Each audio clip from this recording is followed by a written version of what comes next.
Okay, guys, we only have a few people here, but that's okay. Remember, these meetings are recorded for you to watch later. Um, and I'm going to give you a few hints on test number 3, which I believe is next week. We'll actually look at some of the questions, but I want to make this somewhat informal, where you can interrupt me at any time, ask questions over various topics that we'll be discussing tonight. And this meeting still won't take that long, maybe 45 minutes to an hour at most. So it's hard to discuss nutrition without having a little bit of overlap and some of the things that we talk about.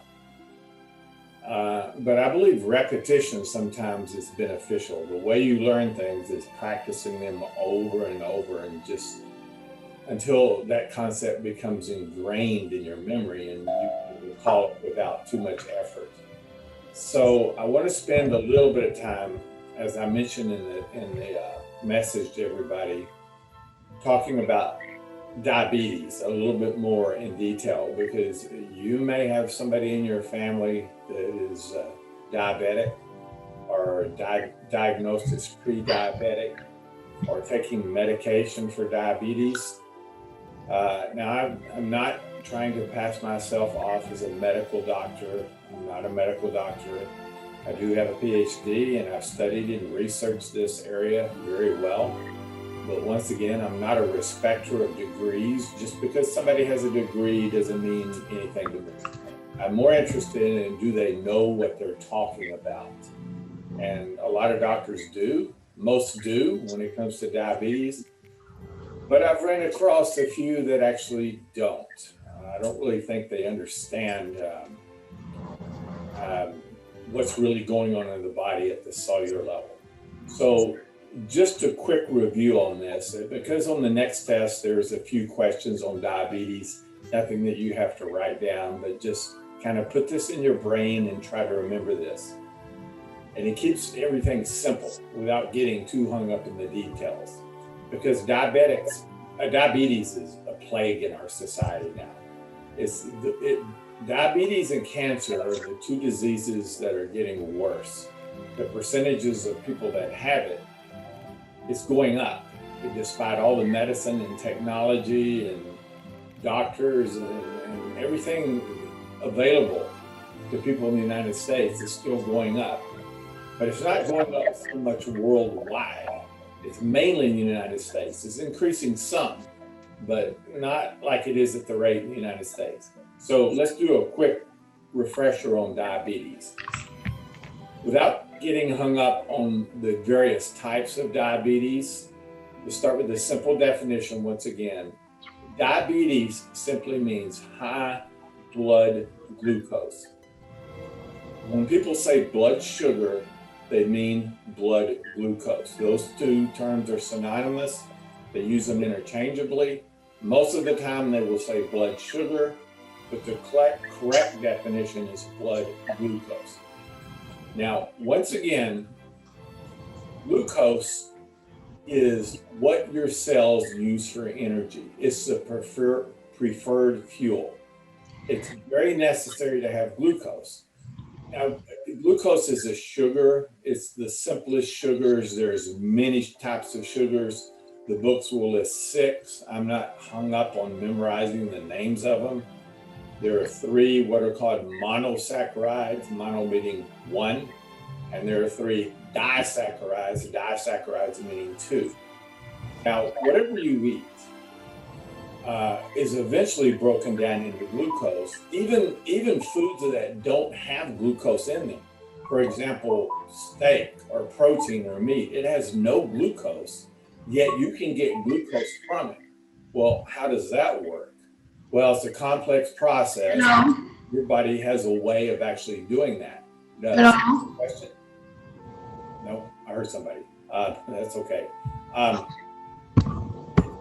But glucose from protein is kind of a last resort. Now, remember the 3 food groups: fats, carbohydrates, and proteins. Your body can convert carbohydrates to glucose very efficiently and very quickly. And so carbohydrates, the books will say they're sugars, but carbohydrates are really plants. Now, when they talk about plants, they're mainly talking about fruits. They have a lot of sugar in them. They're easy to convert to glucose, like an orange or a pear. It has a lot of glucose. Other plants, carbohydrates. Remember, carbohydrates are plants like celery, carrots. They have glucose in them, but they're more complex, so it takes a while for your body to convert it to simple glucose.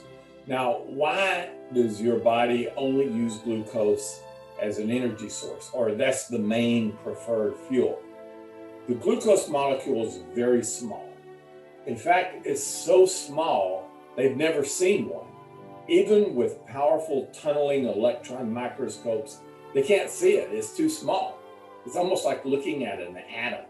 It's that small. Glucose molecules, without going into too much detail, have 6 sides. They have 6 carbon atoms bonded together, and that makes a glucose molecule. So now you're talking about the atomic level. Well, cells use glucose because it's the smallest sugar, and it can go inside of the cell without damaging the cell because it's so small. And the cell, it doesn't just automatically go in the cell. Where does glucose come? Where does the cell get glucose from? Well, outside the cell, and remember, we're just a bunch of cells, is intercellular fluid, which is released by the capillaries, and you have the cell kind of bathed in this intercellular fluid. And that intercellular fluid has glucose, it has oxygen, it has phytochemicals, it has vitamins, it has everything your body needs to stay alive. That cell has receptors to take in glucose because glucose has a certain shape. And these receptors, when they respond properly, they take glucose in. You have 100 trillion cells doing that, and then that glucose is used inside the cell for energy. That's the ATP cycle, where glucose is actually broken down. It's getting more detailed, but the glucose goes inside the cell uses it for energy, and if all 100 trillion cells are doing that, then your overall glucose level will drop a little bit, or your blood sugar level. Now, if your blood glucose level goes down to 0, you don't live very long. You'll live just like, almost like if your oxygen level went down to 0, about 7, 8, maybe 10 minutes. So it's very risky for your glucose level to go to 0 or get extremely low. That's called hypoglycemia. Hypo meaning low. Glycemia means your glucose index, your glucose rating. Now, hyperglycemia is high blood glucose or high blood sugar. More people die from hyperglycemia than hypoglycemia. In fact, it is almost impossible to die from hypoglycemia. What would happen is it would get so low, you would actually pass out. It's very scary, can be dangerous, but you would, unless there's something really strange going on, you wouldn't die. When you pass out, you relax, you quit moving, glucose level actually will start rising. Now, those are 2 different diseases. Now remember, diabetes is defined as high blood glucose, hyperglycemia, and hypoglycemia is not diabetes, it's the disease called hypoglycemia. Now, you can have both, and a lot of people do. If they have diabetes, they also at times can have hypoglycemia. But it's very scary when glucose level gets low and you feel lightheaded and you feel like you're going to pass out. This could happen for some people that skip a meal or don't eat for a day or 2 because they're trying to fast and they know how healthy fasting is. And so they become afraid of hypoglycemia. But more people, like I said, die from hyperglycemia, diabetes, because that leads to all kinds of things, cancer, and you name it. High blood glucose is dangerous over a period of time. Now, temporarily, it's not that bad because after you eat a meal high in carbohydrates, your glucose level is going to be high, but it'll actually go down. Your cells take it in. Now, here's what happens as far as weight gain and high blood glucose. Doctors will tell you that gaining weight, when you gain weight, that causes diabetes. I've heard that from many doctors. Gaining weight causes diabetes, but that's actually incorrect. I know what they're talking about, but it's still incorrect. I don't care if it comes from a doctor or not. They say, well, I'm a doctor, and so I said it, so it's right. It's not correct. Because if that were true, everybody overweight would have diabetes. And there are plenty of people overweight that do not have diabetes and don't even have pre-diabetes. They're overweight mainly because of heredity. 90% of your weight as an adult is determined by heredity, not what you eat. What you eat has an effect on it. And it's possible to be thin and also have diabetes. So if weight gain caused diabetes, why are thin people now getting diabetes at a higher rate? There's something else going on besides just weight. Well, what happens is, now remember, cells use glucose. All cells in your body can use glucose. Now, when glucose is not available, they can use what are called ketone bodies. That's called ketosis. And almost all the cells, not all of them, but almost all the cells in your body can switch over from glucose to ketone bodies. Those molecules are very similar to glucose. They can go inside a cell and supply energy. It's sort of like a backup system. Although your body's constantly making ketone bodies, it makes more ketone bodies when glucose level drops because it needs something, and so it makes ketone bodies. There's another energy source. You don't need to know all this, but there's 3 energy sources: glucose, ketone bodies, and fatty acids. Now, fatty acids are the preferred fuel for the heart cells, because you get a lot of energy from fatty acids. You get a lot of ATP molecules, but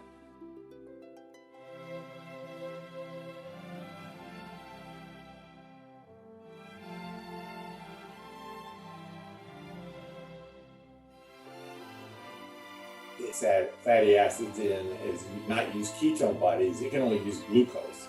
So it's glucose. Liver cells can use glucose. There's a little bit of evidence that in extreme cases it might be able to use a small percentage of ketone bodies, but I wouldn't analyze that too much. So it's very necessary to have your glucose level sort of constant in your body. Now, when I say constant, you always need it. Now, the problem with the thinking by most of the medical community is this. Somebody has a question. If you have a question, you can do a pop-up message. Who's it, Irene? You have a question? Or somebody did a message, said, Professor, I have a question. Oh, yes. No, you froze for a second, and I don't know if you were speaking while it was frozen, or like Okay, maybe. I didn't know that. That could be my internet, or it could be your internet, etc. Oh, Don't worry about it. You probably didn't miss anything. Are you able to see right now? Am I moving around? yes. Yeah, okay. Okay, so going back and talking about the energy sources for the body. Now, I want you to have an overall understanding of the big picture. Your body prefers glucose. Your cells prefer glucose. So where people come up with the idea or the concept that your glucose level needs to be normal and you need to eat 6, 7 little small meals a day to always keep glucose level normal, that sounds like a healthy concept, but it's actually incorrect. People still say this. I've taught classes with athletic trainers that say this. Doctors say this. So many people say this, but it's incorrect. You can eat this way and be somewhat healthy, but you're not going to be as healthy as you normally would be. And let me explain why. Once again, I know this is a little bit of a review. Just like every system in your body, you need your glucose level to oscillate, which means go up and down and up and down. Every system in your body needs to oscillate. not be flatlined and normal. Now, what that means is you eat a pretty big meal, your glucose level is going to go up. You're temporarily diabetic. Doesn't mean you're really diabetic, but it's, you know, you have more glucose in your bloodstream and it's circulating around. And then when you don't eat for a period of time, it will drop. And the more time you have between meals, the more it will drop up to a point, and then you eat a big meal and it oscillates. This is extremely necessary for health. And the reason being is the term that we went over earlier, and kind of put this in your mind, because when you mention this term to most people, they're not going to have a clue as to what you're talking about. But remember the term hormesis, Hormesis. Hormesis means stress that causes an adaptation, a positive adaptation, or makes you healthier, or strengthens a system. Just remember, it means stress that has a positive effect. So once again, and I know I've discussed this already, but exercise is a form of hormesis. When you run or you get on the treadmill, your heart rate goes up, your breathing goes up, breathing rate, your blood pressure gets high, you get sore. That's hormesis, that's stress.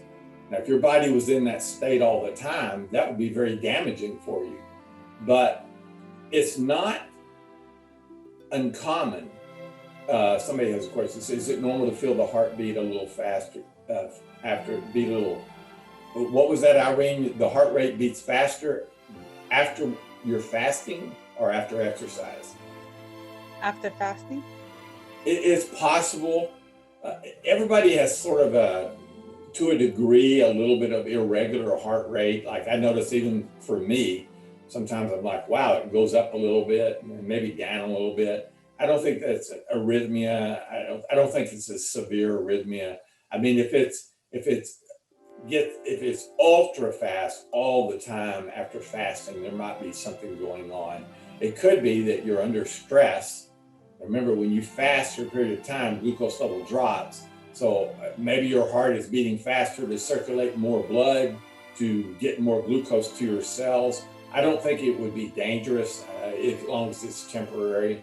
That's just sort of an opinion, but I'm not an expert in that area.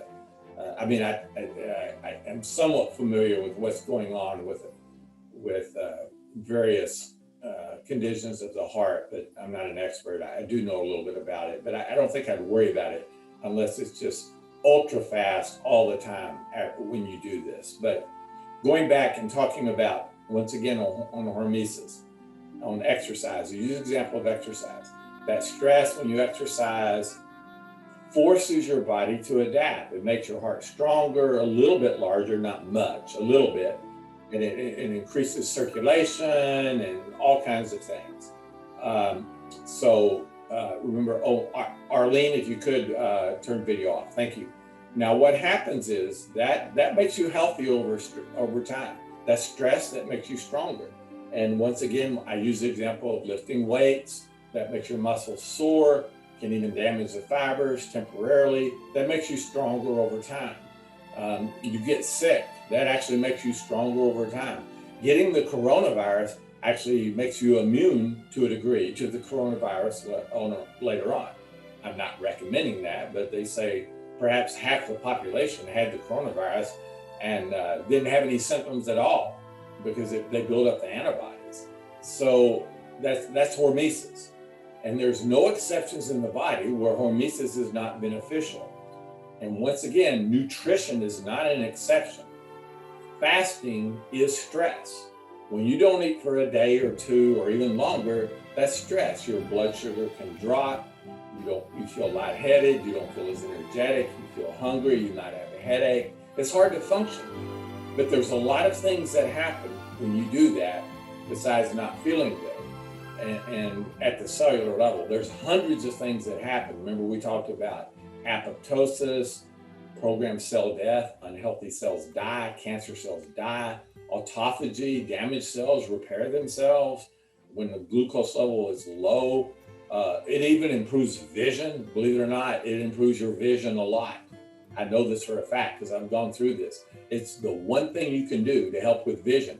I'm talking about nearsightedness, farsightedness, blurry vision, almost completely clear it's up. Now, it's not a cure-all on vision, but I just know this because I've gone through this myself. When I fasted for a period of time, the blurriness completely goes away. Now, why is that? Well, in the lens of the eye, you have you have some buildup in the lens of the eye. And when these cytokines and various other things that accumulate in the eye, they're not cytokines, take that back. They're called glycoproteins. That's glucose that combines with the protein. And your body needs these, but it makes its own. But when you have too many, especially ones that you eat, for some reason, a lot of them accumulate in the lens of the eye, and that creates blurriness. But when you fast, the body actually needs them and takes them out and reuses them. And that helps a lot with blurriness. But anyway, it helps with so many things. It's incredible. It's just, fasting is just incredibly healthy. Now, I had a girl once in class that said, I can't believe you're talking about fasting with anorexia. And I said, if you're anorexic, don't fast. I mean, that's sort of obvious. But even if you're thin because of heredity, you can do it every now and then, not for an extended period of time. But, do it to the degree that you can stand. Now, going back, this discussion is about diabetes. I'm deviating a little bit. So diabetes is defined as high blood glucose. Now, when glucose level goes up in the bloodstream, that means food is there for the cell. Now, we overeat, but our cells do not overeat. They're smart. We're kind of dumb as people. We don't really know, but cells know. Thank goodness our cells know. They don't know how they know. They don't have a brain, but they know. They know the exact amount of glucose to take in, the exact amount of oxygen, the exact amount of vitamin C. It just doesn't go inside of the cell. The cell chooses to take it in. Now, some things can get inside of the cell if you overload your system with too much stuff. Because cells have receptors that take things in. They have shapes. So if your glucose level goes up and your cell's hungry, it'll take the glucose in. Well, how does it do that? Well, you eat, glucose level goes up. This signals your pancreas to secrete the hormone insulin. And insulin is secreted everywhere. Your bloodstream goes everywhere.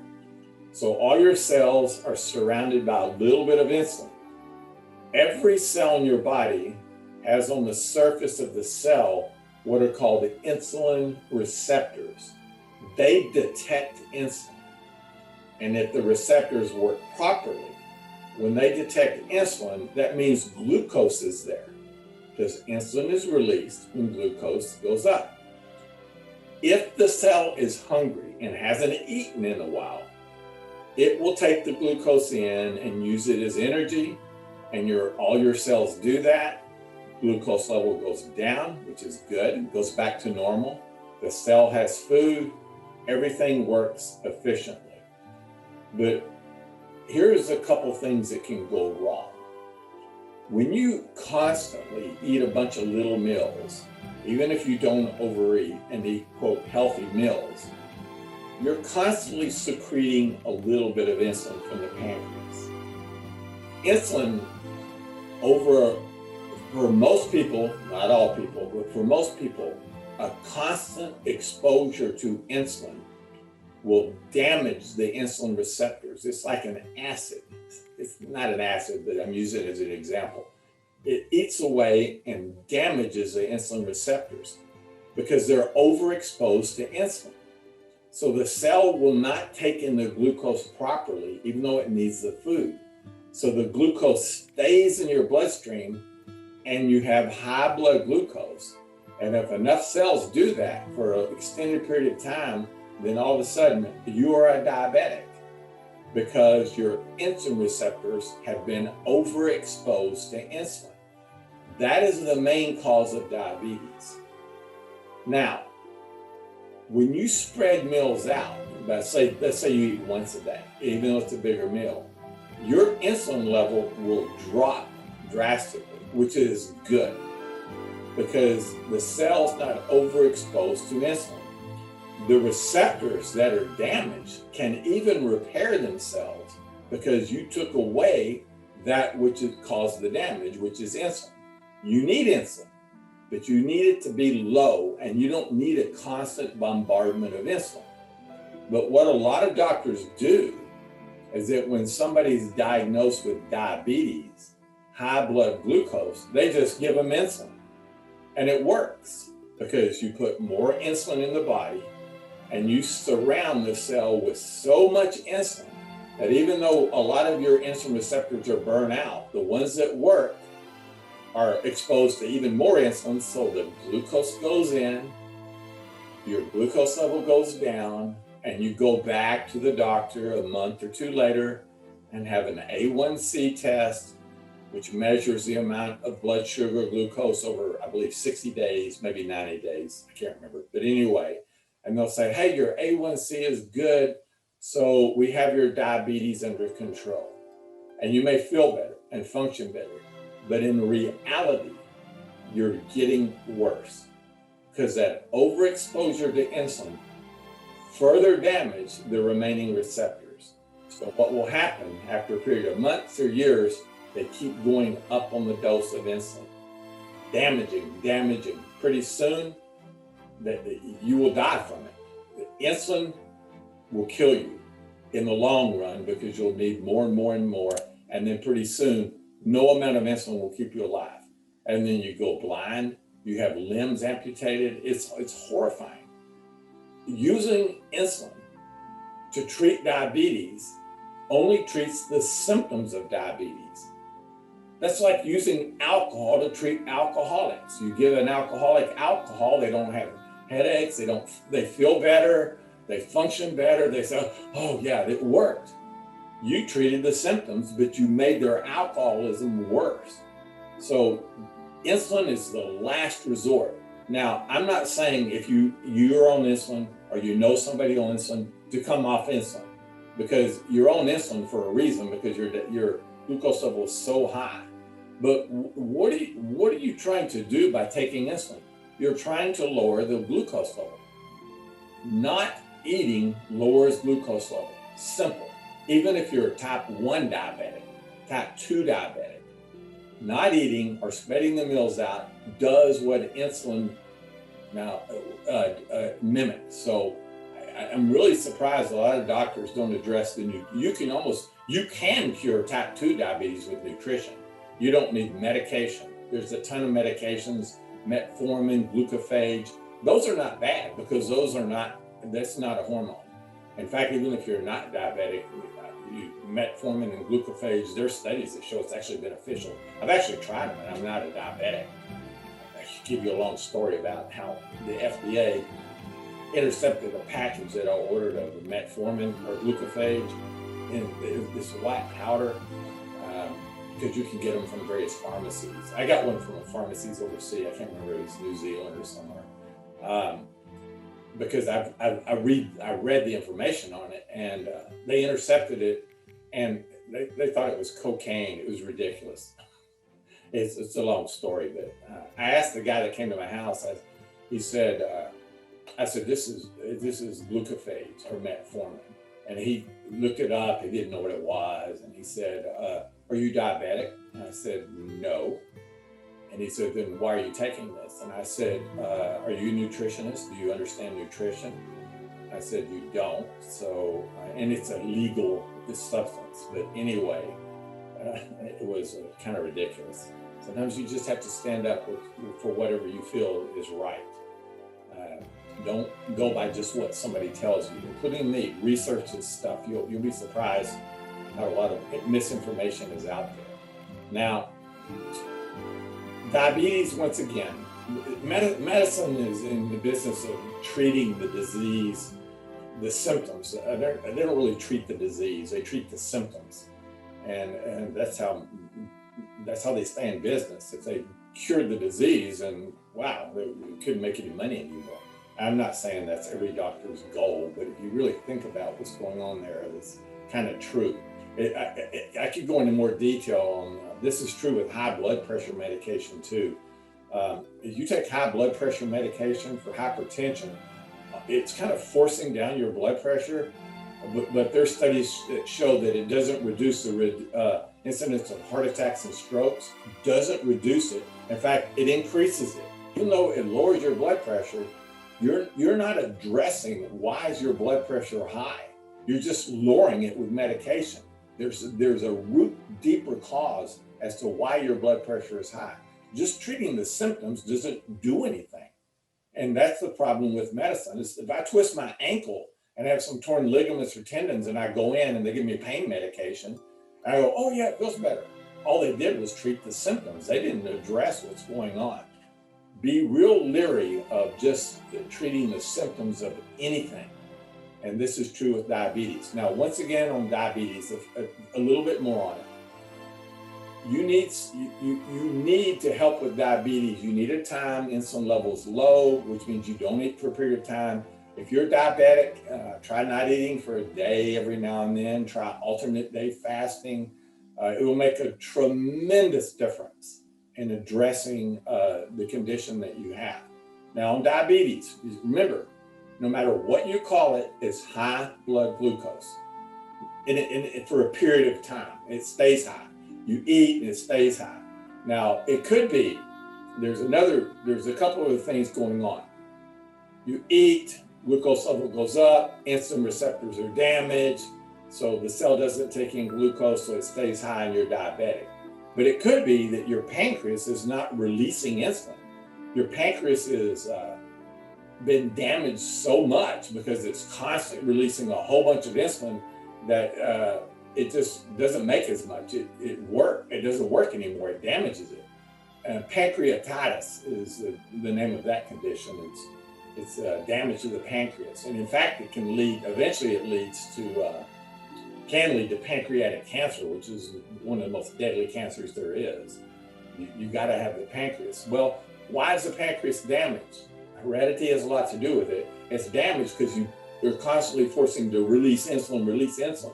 So once again, spreading the mills out gives the pancreas a rest. And so maybe it'll function more efficiently. So maybe your pancreas is not releasing insulin, or the insulin receptors are damaged, or a combination of both. Now, the 4 types of diabetes, there's 4 types, believe it or not just 2. Remember, diabetes is just high blood glucose, so always keep that in mind. They throw all these different names out there. They type 1, type 2, that's what they teach them in medical school. But there's really a type 1, 2, 3, and 4. Type 1, by the way they teach it, is inherited. You're born with it, but it's not, that's like saying there's 4 temperatures, and you understand there's a whole continuum. Same thing with diabetes. They're not just 1, 2, 3, 4. There's 1 and kind of in between 1 and 2 and in between 2 and 3 and 4. It's a continuum. It's the degree that you have it. Not, you don't just fall into one category. But type 1, if you actually truly had type 1, you would die in the womb. You wouldn't survive. So nobody has truly type 1. But the definition of type 1 is your pancreas is not releasing insulin. So you have to take external insulin.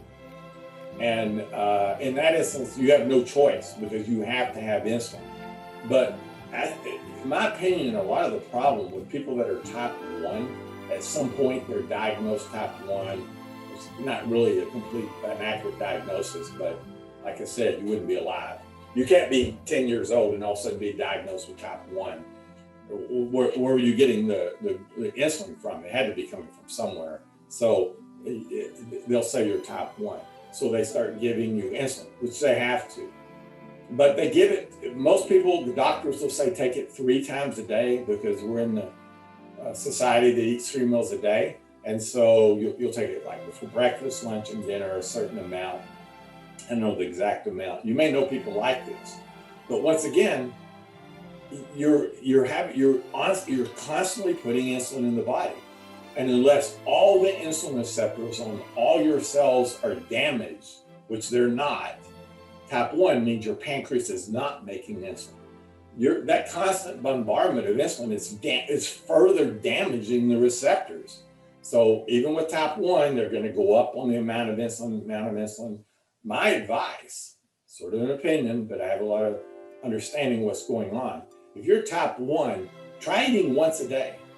Try alternate day fasting, because you don't want to constantly put insulin in the body. And if you eat once a day, you maybe 30 minutes before, you would take your insulin, and then you wouldn't need it for a period of time. Very often diabetics will say, well, I'm hypoglycemic. There's a hormone released by the pancreas called glucagon, which raises blood sugar, and you can take it by prescription, but it's ultra expensive. You don't even need it, even if you're hypoglycemic. If you're hypoglycemic and feel like you're going to pass out because you've been eating in a while, or you're type 1, and all of a sudden your glucose level drops, then drink a glass of orange juice, eat something sweet, a Snickers bar, liquid's better, and your blood sugar will go up in a matter of minutes. I don't think you need to take glucagon, although there might be some instances maybe you might, because it'll raise it so quickly. Lay on the couch, relax, put your head down, drink some orange juice. It'll slowly go back up. It's kind of scary, hypoglycemia, because it feels like you're going to pass out. And I bet there are people in here that have had that.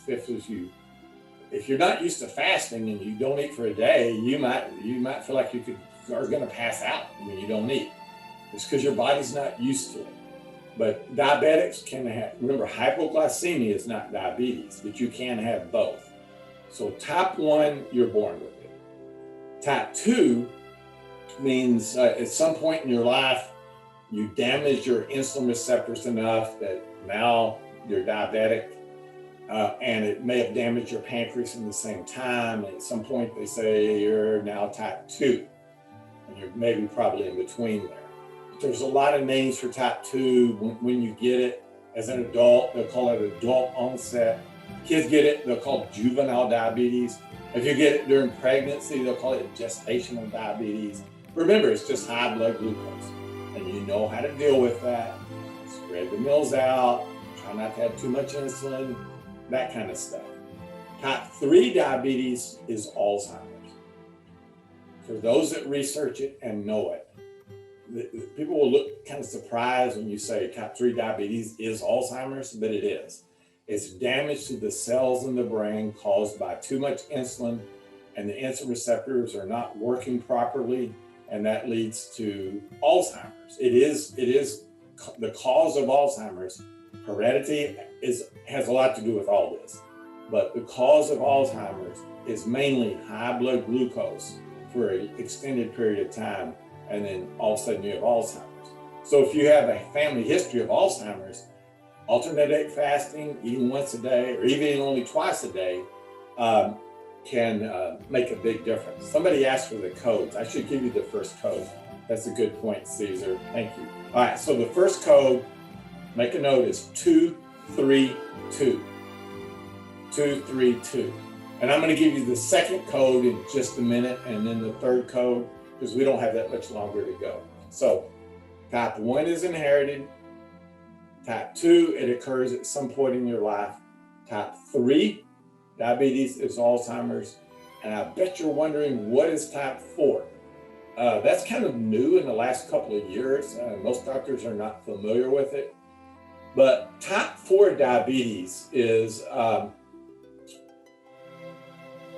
it has to do with the immune system, mainly the T cells. The T cells in your immune system, they're called T regulatory cells, have been damaged, and that can trigger high levels of glucose in your bloodstream. And thin people can get this too. It usually happens when you're older. It's not the same thing as Alzheimer's, because you're not getting Alzheimer's. You're getting diabetes because of some damage to some of the cells in your immune system, especially T cells. And there's a lot of people are misdiagnosed with diabetes when they're older as having type 2 diabetes, and they're finding out that a lot of the things they do to treat type 2 diabetes doesn't work with this group of people. It has to do with the immune system. It's complex. There are treatments for it, but it's sort of they call it diabetes, but it might be related to something else. Now, I want to talk about, just for a few minutes, the concept of glucose and cells using glucose. All cells taking glucose in the body, and they need it. Cancer cells also use glucose. Now, remember we talked about apoptosis, programmed cell death. And we talked about it several times, but a quick review on that. Once again, all cells in your body are programmed to die when they become defective. All of them, including nerve cells. When they become cancerous, diseased, old, there's genes inside the cell, the code for the cell, that turn on. And they tell the cell, kill yourself, commit suicide. So that cell, it's a complex process. A couple of Nobel Prizes have been awarded for the details of it. But that cell breaks into little bitty capsules. And these capsules are enclosed. That cell's surrounded by other cells. It doesn't damage the surrounding cells. The capsules have the remains of that cell, the proteins and all the energy, all the things that cell was composed of. And those little capsules can be reabsorbed by other cells and used as energy. It breaks into thousands of these and sort of fades away. That's apoptosis. That's very necessary for you to stay alive. Without it, you wouldn't live but a few days. Even nerve cells, which most nerve cells cannot replace in bodies, actually have apoptotic genes. That was a real surprise. When a nerve cell kills itself, other nerve cells can't make copies of it, so it's gone. But apparently it's very necessary for that cell to get out of the way so the other nerve cells can function properly, even though they can't replicate that cell. It's very surprising. Once again, out of 100 trillion cells in your body, 50 billion cells commit suicide every day. That's 1 million cells per second, which is mind-boggling. 2 million cells kill themselves in my body. Depending on what source you read, 1% or sometimes 0.1% of those cells are cancerous. If you take 1% of 1 million, that's 10,000 cells. That means every second of my life, 10,000 cancer cells kill themselves. 10,000 every second, because they're programmed to die. When one slips through and lives, you got a problem. And cancer cells, once again, use glucose. But cancer cells are so dynamic. They divide, multiply really fast. Most cells can't divide that many times. Cancer cells can. It has to do with the telomeres and some other things. But they can divide and metastasize. Metastasize means move or spread to another part of the body. You can get cancer, breast cancer, or cancer somewhere in your head, and all of a sudden it can be in your toe because it gets in the bloodstream, it moves, or in the lymph system, it moves. That's metastasized. Now, cancer cells use 200 times as much glucose as a regular cell. They're gluttonous. They constantly take it in. When your glucose level gets low, most cells in your body can switch over to ketone bodies. Cancer cells have not evolved to use ketone bodies. They cannot survive on ketone bodies. Now, your body always is making some glucose, but it can get low enough that cancer cells can't survive. They die when glucose level gets too low. So fasting, or having time between the meals, is very anti-cancer. It's one of the most anti-cancer things you can do. As I was diagnosed with any type of cancer, I would immediately begin fasting. I might try 2 days on, 2 days off. I might even go more than that, depending on how bad the cancer is. There's no guarantee, but it's very anti-cancer. So if you know somebody that's had it, there's a lot of studies on this. This is not an opinion. It makes a huge, huge difference.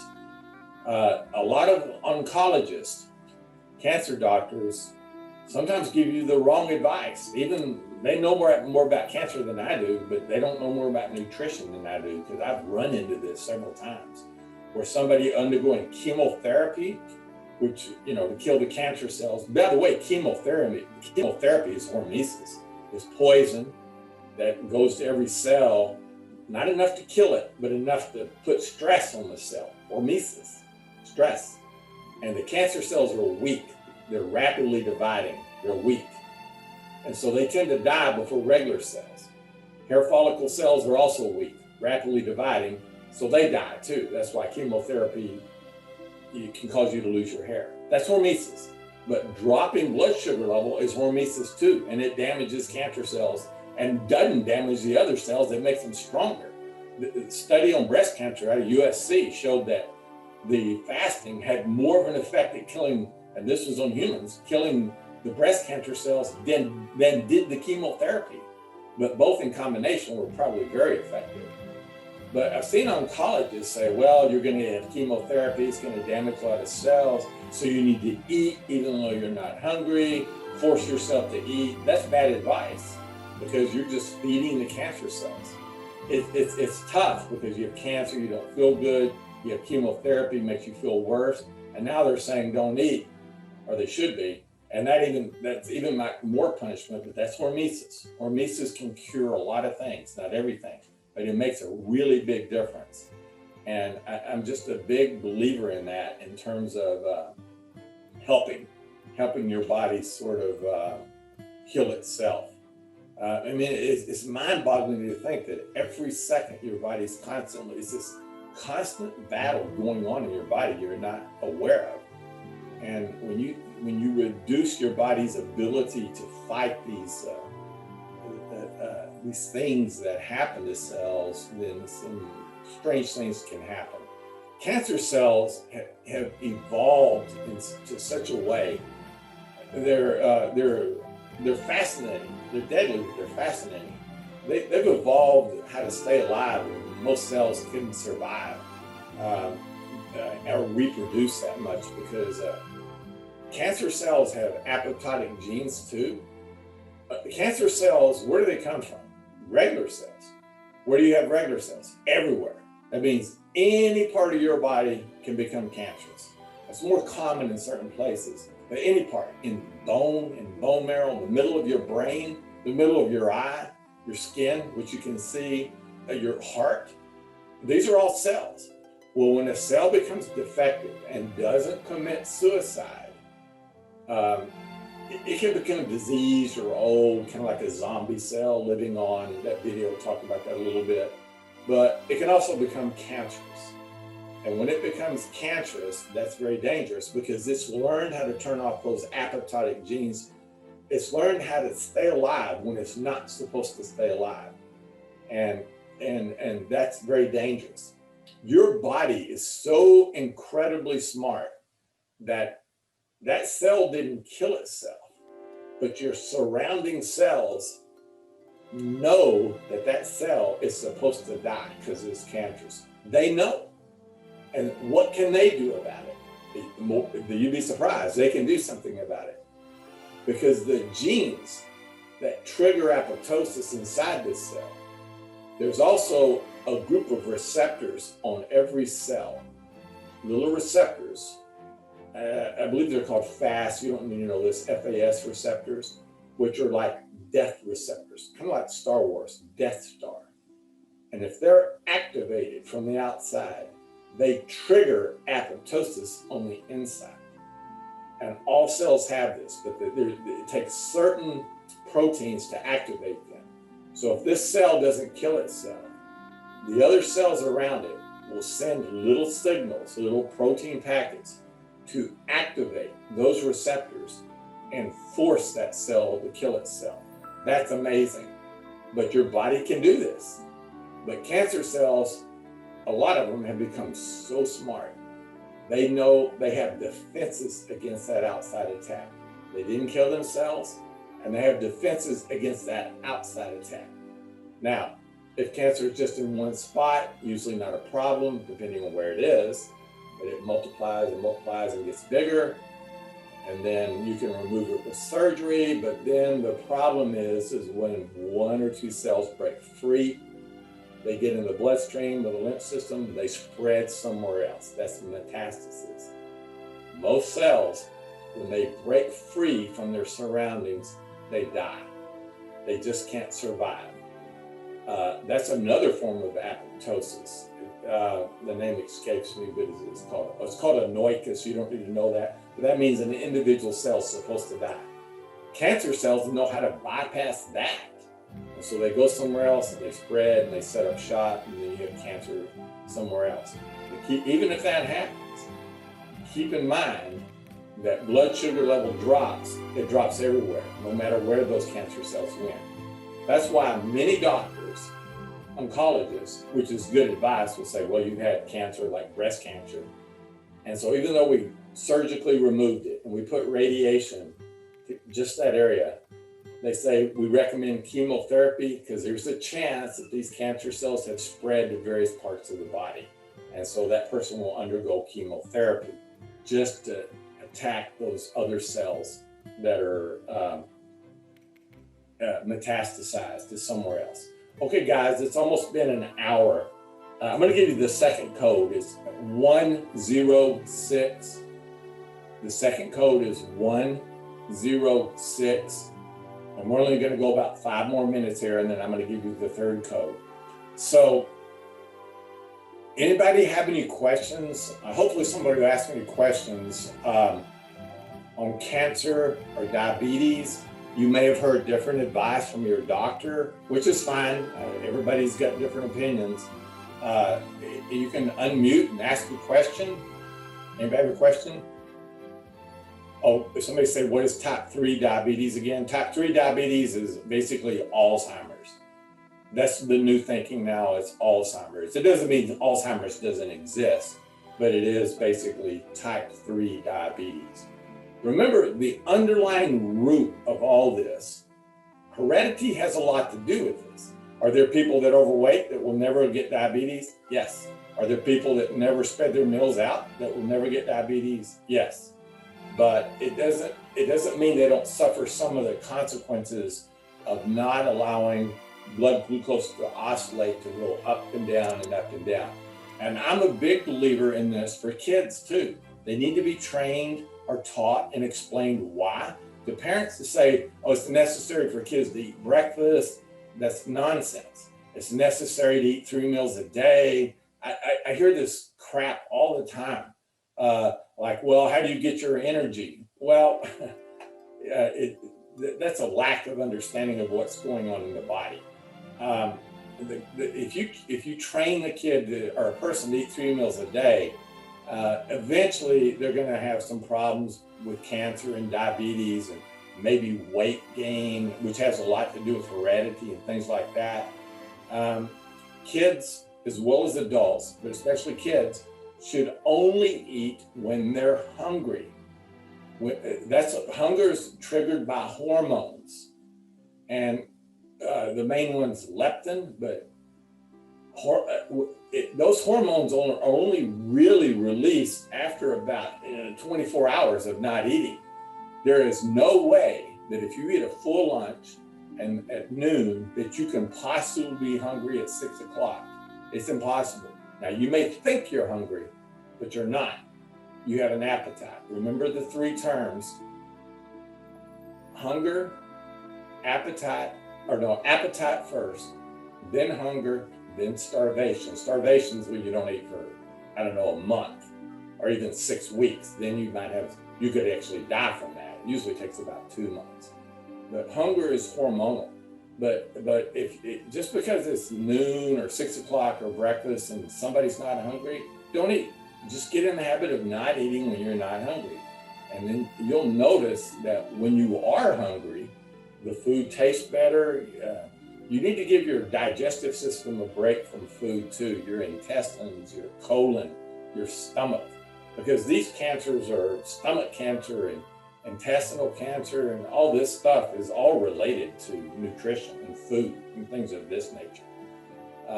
And it's a hard concept for people to understand, because it feels like when you're not eating, it's punishment, and you're depriving yourself of food and that kind of stuff. But that's sort of a different issue. Anybody have any questions on diabetes? That's like I said, if somebody's on insulin, don't say, "Oh, my nutrition instructor said I shouldn't be on insulin." I'm not saying that. I'm saying that research and find out, are they type 2 diabetic and they're on insulin? I don't agree with that. Type 1 diabetics, yeah, they probably have to, but they need to do it less often. But type 2 diabetes, to be put on insulin, I do not understand that, when nutrition can actually address that issue. And I have a question. Especially with kids. I heard somebody have a question. Yeah, I have a quick question. Is it like sometimes when you think you're really hungry, but in reality, your body's just saying you need more water in your system? It could be.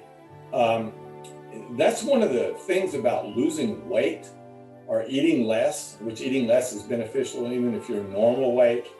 I do this, is to drink a lot of liquids when you eat, because it fills your stomach up and you don't feel as hungry. Try this, or force yourself to eat something that you don't really crave. Like before you're really hungry, eat an apple, eat a whole apple, even though you don't really want it. And then eat the hamburger that you were gonna eat. And you'll notice you probably only eat half of it, and it'll feel like you ate the whole thing, because what your body remembers is the taste buds, what you put in there last. And that's the taste buds send a signal. And so if you trick your taste buds, then you can actually eat less. But one of the best things to do, I don't know if you're a coffee drinker, but caffeine is a hunger suppressant. It's one of the main ingredients in like Dexatrim and these other things. So coffee, it's liquid, it fills your stomach up, it's warm, which actually suppresses hunger too, sort of a different issue, and it has caffeine. Tea is sort of the same effect, although tea doesn't have as much. There's all these little tricks you can do, but I'm a big believer in a lot of liquids, especially when you eat. You just don't feel as hungry. And people that tend to drink more liquids, and not just taking aspirin, they drink more liquids, it makes your blood thinner. And thin blood is considered healthy up to a certain point. Thick blood clogs up arteries and leads to disease and stuff like that. Even at my age, when I have a blood test or whatever, they go, "Wow, you must drink a lot of water, etc. Your blood is so thin." But I think that's healthy to actually be in that sort of state. Eating nothing is so incredibly difficult. Even for me, it's just so hard to do. But you can take little steps and, eat a bowl of oatmeal, although I don't really like it, but that fills you up a lot. And then you can eat a little bit of something else and you'll notice you have the same sensation of being full. Yeah, because that water fast video got me scared. I'm like, oh, that sounds great, but drinking nothing but water for 20 days, I'll be scared. Yeah, I've never gone that long. I've gone, and I'm trying to think back in my history. I think one time I went 5 days, and that was really difficult to do. But 20, you have to have real willpower to go 20. That's sort of extreme. You can do it. And it'd probably be revolutionary.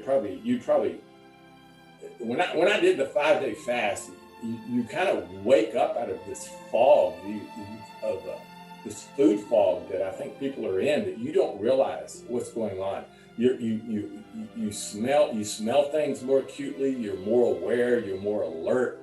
You just everything is different. It's almost like you were reborn to a degree. It's almost a spiritual experience. It's hard to explain to people unless they've actually done it. Evolution has designed us to be this way. If you don't eat for a period of time and your glucose is so low you can't function, then animals wouldn't survive. Let's take a coyote, for example, that's starving to death. Do you see them kind of barely moving around looking for prey? Absolutely not. They're alert, they're awake, they're fast, because nature has said you have to have food. And even though your glucose level is low, we're going to heighten all your senses. And this happens for humans too. It's the opposite of what you might think. Now, temporarily, it feels like you don't have any energy, you're lethargic and don't want to and can't function. But that's only a temporary thing. Once you get through that, that sort of awakening actually will occur. But it's hard to actually kind of get to that point. When I did it, I noticed I was really hungry. And then after like the second day, I wasn't as hungry. And your hunger actually goes away a little bit. But when I woke up, I was like, I felt alert and awake and just completely different. Now, that's not the same thing as starvation. So when you talk about not eating for a few days and people talk about starving and it's dangerous and stuff like that, that's nonsense. Like I said, unless you're anorexic. Your body doesn't, when they say it goes into starvation mode and starts eating its own muscles, that's all incorrect stuff. The body does not do that. But that's some of the stuff that's actually out there. Okay, guys, the last code is 991. So get your free 15 points. We've gone about an hour. Take that little quiz. And then what I'm going to do, because I didn't do, yeah, thanks, Spice, for showing that. I didn't do here, I actually forgot. I'm going to have a little optional Zoom. I'm going to set it up, send you a message, kind of at the beginning of next week. And that's only going to take about 15 minutes. And I'm going to show you a few of the questions on test number 3. So everybody got that? Somebody's asking for the first code. So you got your 3 codes. Take your little quiz. I'll send you a message at the beginning of next week, and we'll go over a little bit of test 3, which is not till next week. Remember, there's another 50-point bonus thing coming up. I think it's next week or the week after. Take advantage of that because that's fairly significant. Okay, guys? Bye for now. Have a good evening. Thank you. Bye-bye.